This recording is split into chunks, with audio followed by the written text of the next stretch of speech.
Welcome to Gone Fishing, a show diving into the cybersecurity threats that surround our highly connected lives. Every human is different. Every person has unique vulnerabilities that expose them to potentially successful social engineering. On this show, we'll discuss human vulnerability and how it relates to unique individuals. I'm Connor Swalm, CEO of FinSecurity, and welcome to Gone Fishing.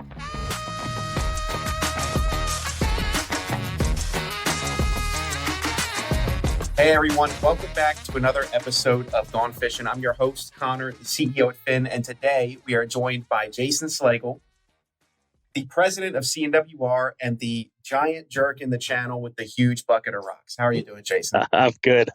Oh, you did it. I did it. Why don't you explain that last one to the folks that are listening? Yeah, I don't have a filter, and so I tend to say out loud the things everyone's thinking but are afraid to say because I just don't care, right? It's like, uh, call it. I try to stay on the unnecessary aggressiveness part of radical candor, but if you don't tell people, like, there shouldn't be these like giant, oh, everyone thinks that's crappy and no one's willing to say it. Like, I'm just gonna say it. Like, this is not okay, and sometimes it works out, sometimes it doesn't. Jason says, you may live in a glass house, but that does not mean I do. And then he Yeah. immediately starts chucking Yeah. rocks. Yeah. You may live in a glass house, but I have a bulldozer. Yeah, that's fun. Just don't start welding any steel panels to the side of it, and I won't get worried. Yeah. Okay. Yeah. So, how are you doing? You're doing great. I'm good. Busy as life goes. It's available work will grow to fill available time. So,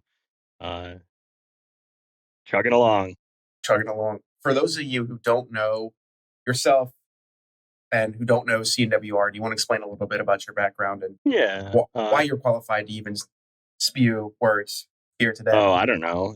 If you can tell me why I'm qualified to spew words, I would love it. But so I'm an MSP. We're an MSP now, 25 employees with the merger with Lawrence Tech. So we're out of the Toledo, Ohio area, mid-sized MSP, support a good number of clients. I have a large, deep, and varied background. I've basically held almost every job in IT at some point or another, other than a Windows system admin. Somehow it's the one job that I've never officially done. I mean, I've done a lot of work there, but I've been a Linux guy, a SAN guy, a network guy, HPUX guy. I've held like almost every job that can possibly exist out there. And so over the years, I've gained a lot of knowledge, and especially in a security place, I used to run the Delnet IRC servers exploits team, right? So I had a lot of time dealing with the very early days of script kiddies and all the naughtiness that they do. So yeah, I just kind of became an outspoken guy. And so apparently when you're an outspoken guy, people want you to speak. And that's, I think, how I'm here.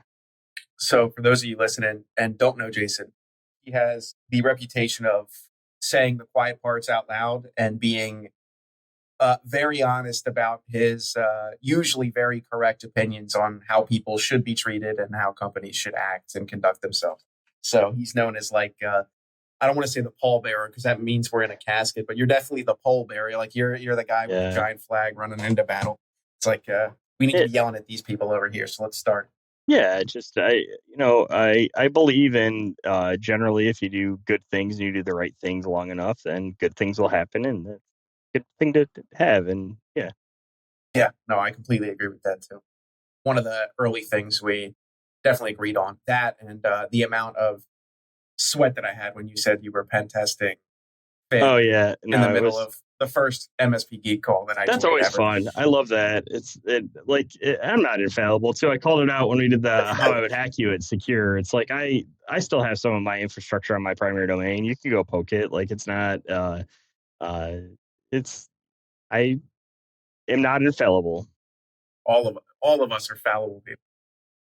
So today we're going to talk about a subject near and dear to your heart. Sounds like yeah, single sign-on, SSO for short. So for folks who don't know that acronym or don't know exactly what it is, what is SSO? So SSO is basically a concept where you have one source of identity.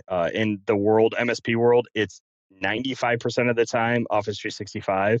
And instead of having separate logins everywhere, you just defer everything to that one source of identity. Again, usually Office 365. And it's all the hot right now. Everyone's trying to I mean, it's been all the hot my entire career, but everyone's trying to move everything to SSO and push SSO. And I think our particular topic of conversation here is that always better, right? Is that Yep. why we're here? Oh yeah. Is SSO really better? Yeah. So what do you want to know? Is SSO really better? Other than Oh, don't also for those of you who don't know, go to sso.tax and please don't end up yeah. on that wall of shame. Yeah.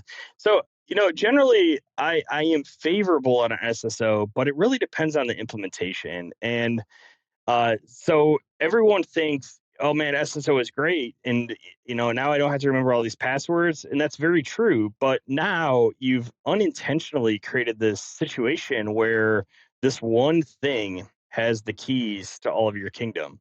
Right. So like everyone lost their mind when LastPass had that thing going on and now everyone could log into your LastPass. Like potentially it's not, I've never actually seen a case where somebody's actually been compromised via that, but I'm sure they exist. And so everyone's losing their mind over that, but no one loses their mind over the fact that they basically outsource their authentication on 80 to 90% of the things they do to Office 365. And so it's essentially the equivalent of LastPass. It's the equivalent of storing all your usernames and passwords in one single place. It comes with the added unbenefit of your recovery email and password is almost always to the same account, right? So, the recovery email for a lot of the services I use, if you lose access to your SSO, it comes to my CNWR account, which is a 365 account, right? So now if they manage to get my SSO, they can also log into my email and get any other information they need out of that with regards to these accounts. And I don't necessarily know that this is a terrible thing, right? Because people are bad at remembering passwords, and I believe that's the case. But I think people need to really sit back and consider the implications of what that means, right? So if my LastPass, right, like I'm not worried that the keys to whatever the LastPass got out and whatever it is, right? Because my master password in LastPass, I think it's like 47 characters long. It's a full sentence with punctuation and capitalization, and yeah, it's not. The heat death of the universe would happen 9 times before you brute force that, So unless there's you a chance. came across it somewhere else, right? And it's unlikely that you're going to, right? And so I go, and it has either you require either Duo or my YubiKey to log into it, even if you did that, right? So for like my password manager, I've taken a ton of steps to ensure that you can't get into that because it is the keys to the kingdoms that I control. On what I find on the SSO side is a lot of MSPs, companies, people turning to SSO for everything, but then their 365 account's not that secure. Like maybe it has MFA, right? But it's probably security defaults MFA, so it's not really MFA. It's like Microsoft gets to decide when they think they need to prompt you for MFA. It's not an MFA. Refresh tokens are 90 days, right? So these people can literally, if they ever capture, if you go to a computer at a hotel and log into your email and forget to log out and clear the cookies, I can take the cookie from that hotel home with me and use it to get into your 365 account For 89 for 89 evidence. days. And most people don't consider those risks when they look at things like SSO. So as you move to doing that, you really need to consider the risk profile and what it looks like uh, from a risk standpoint, and put the policies in place to ensure that maybe we don't need refresh tokens to log in every 90 days. We have ours set down to depending on the service, it's either 7 days or a day, right? Like I have services that via conditional access, I have to log into them every day. In their SSO to 365. It's just that the data in them, like my documentation system, the data in that is so important and so critical and so protected that I will not allow that token to log you in for more than a day. So every single morning, I have to come in, I have to log into that documentation system after logging into my email. Is it a pain in the butt? 100%. I hate it. It's so obnoxious and so annoying. Will I do it every day of the week if it stops the threat actor, if they happen to pop one of my users' email credentials? 100% of the time.